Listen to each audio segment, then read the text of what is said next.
the main event for today is the Guinness Storehouse, which is the home location where all Guinness products are made. And let me tell you, this was my biggest excitement for the trip, as a big fan of Guinness in America, and curious how it would be different overseas where it's everywhere, and presumably fresher. The building was not only beautifully laid out, but also huge. It started with the legacy and history of the brand, including an awesome Harry Potter room full of talking portraits, and then moved on to the production process, from the very beginning with finding the best barley to brew, and then on to the original secret yeast starter, and then to what the hops looks like and how much they use. Then it shifts to the roasting process for the barley, which might have been my favorite floor. It smells amazing in here.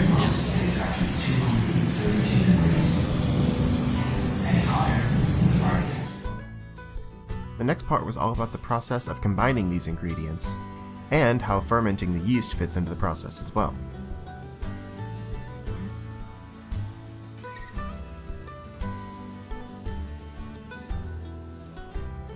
After that, they focused on the barrel making and storing, which was a pretty neat demonstration. And then their various shipping methods over the years. After we understood the brewing process, we took a brief break to get a delicious alcoholic pick-me-up.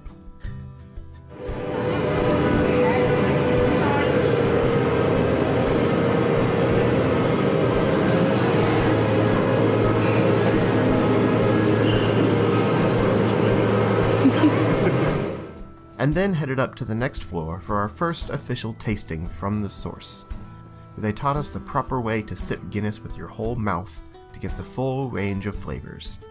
And yes, it was about as pretentious as it sounds, but it was also fantastic. The next floor was probably my favorite, as they dedicated a surprising amount of space to their various advertising methods over the years. And as someone who just graduated with a business degree, I loved seeing them all and how effective they were when they originally ran. Some of them were kinda creepy, like the whistling oyster.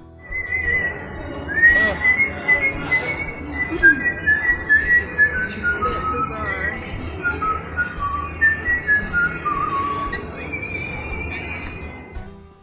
Others were weirdly intriguing, like the fish on a bicycle for some reason.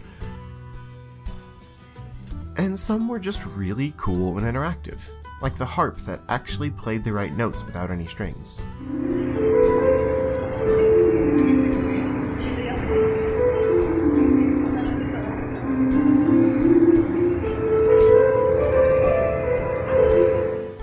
After that, it was finally time to pour my own Guinness and taste the nectar of my success.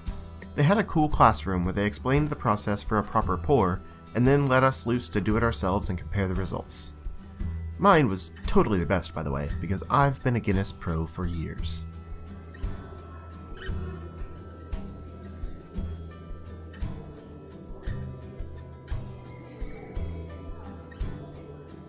After the initial pour, you're supposed to wait, and then after it settles, top it off, which I actually never knew and don't think they do in America.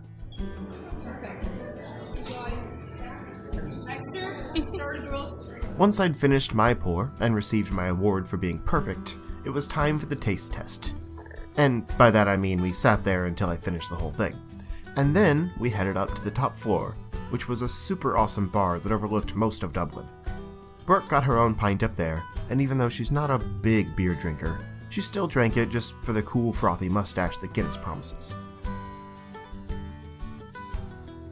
We then found a small bit of empty floor space where we could look over the city to see if there was any other landmarks we missed and should check out.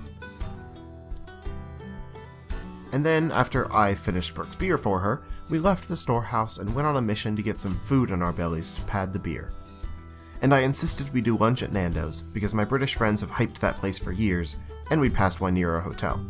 As soon as we tasted the food, we were upset that while there were a few Nando's in America, there were none near us because it was amazing, especially the hot sauces they cooked their chicken in.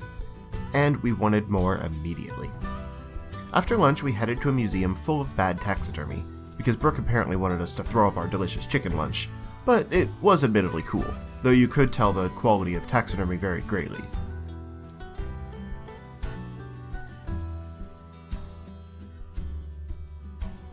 Some of them were good, and also pretty cute, while others were kinda mean looking, and there was a whole series of scary monkeys that need to haunt your dreams like they haunted ours. You're welcome. Also, badger. After we left the museum, we decided to wander the city for a bit, since our time to see things was limited.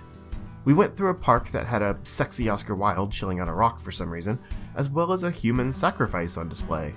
And that was weird.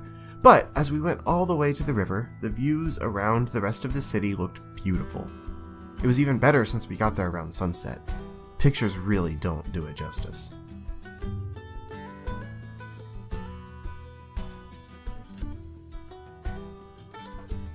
But as it got too dark to really see the sights, we headed back towards the hotel to find somewhere to eat. But along the way we got distracted by a Disney store, and then got even more distracted by the Marvel stuff because, let's be honest, it's better. Then on the way to dinner we kept finding places overrun by sports fans thanks to a popular soccer game, so we stopped into a local, small pub that wasn't packed to have a pre-dinner drink and figure out where to go.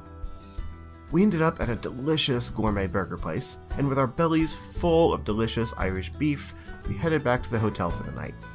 Still enamored with how beautiful Dublin is, but also ready to see more of what Ireland had to offer in the morning.